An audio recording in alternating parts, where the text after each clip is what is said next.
Shalom, terima kasih sudah meluangkan waktu sejenak di tengah kesibukan Anda untuk duduk mendengarkan serta merenungkan kebenaran firman Tuhan. Kami berdoa agar waktu ini menjadi waktu yang menyegarkan bagi jiwa Anda. Topik renungan kita sepanjang minggu ini adalah wujud iman adalah berbuat adil dan benar. Bagian firman Tuhan yang menjadi fokus perenungan kita adalah Matius pasal 23 ayat 23 terjemahan baru kedua yang berbunyi demikian. Celakalah kamu, hai ahli-ahli Taurat dan orang-orang Farisi, hai kamu orang-orang munafik, sebab persepuluhan dari selasih, adas manis, dan jintan kamu bayar, tetapi yang terpenting dalam hukum Taurat kamu abaikan, yaitu keadilan dan belas kasihan dan kesetiaan. Yang satu harus dilakukan dan yang lain jangan diabaikan. Jemaat yang dikasihi Tuhan, pernahkah kita melihat orang yang sangat teliti dalam hal-hal kecil tetapi ceroboh dalam hal-hal besar? Dalam dunia kerja, ini seperti seseorang yang meja kerjanya sangat rapi dan selalu datang tepat waktu, tetapi hasil kerjanya merugikan perusahaan miliaran rupiah. Ironi inilah yang ditegur keras oleh Yesus dalam bacaan kita. Orang-orang Farisi sangat bangga dengan ketaatan agama mereka. Mereka merasa saleh karena hitung-hitungan persembahan mereka sangat presisi. Namun, Yesus menyebut mereka munafik. Mengapa? Karena mereka menggunakan semua itu untuk menutupi kegagalan moral mereka yang fatal, yaitu ketidakadilan. Wujud iman bukanlah tentang menjadi religius, melainkan menjadi benar di hadapan Tuhan.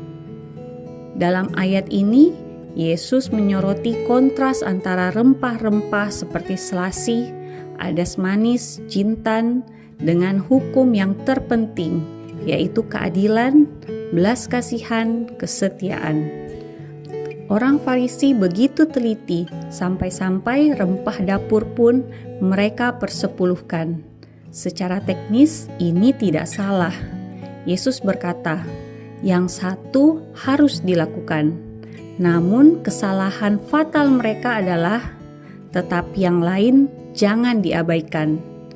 3 hukum Allah yang tidak boleh diabaikan adalah keadilan, yaitu keputusan yang benar dan tidak memihak. Belas kasihan, yaitu hati yang tergerak oleh penderitaan sesama.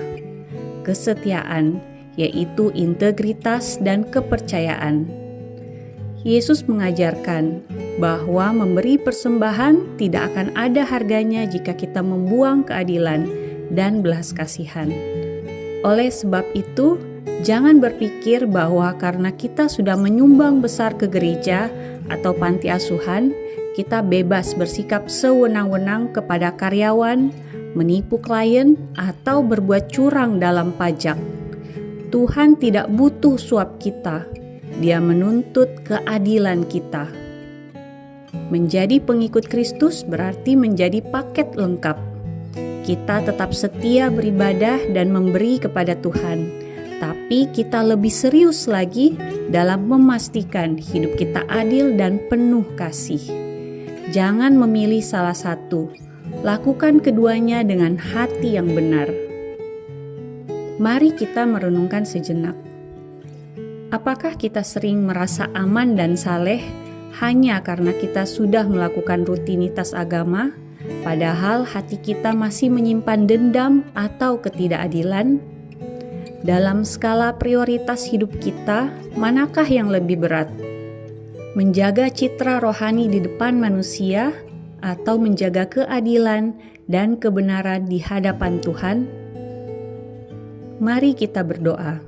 Tuhan Yesus, ampunilah kami jika kami sering berlaku seperti orang Farisi, sibuk dengan tampilan keagamaan kami tetapi melupakan isinya. Bersihkan hati kami dari kemunafikan.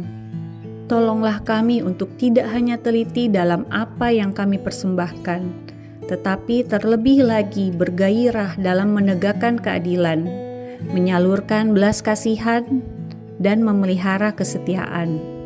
Biarlah iman kami menjadi iman yang utuh, yang menyenangkan hati-Mu dalam segala hal. Dalam nama Tuhan Yesus kami berdoa. Amin. Kiranya renungan hari ini boleh menuntun langkah kita sepanjang hari ini. Selamat beraktivitas dan sampai jumpa lagi dalam renungan kita bersama minggu depan. Tuhan Yesus memberkati.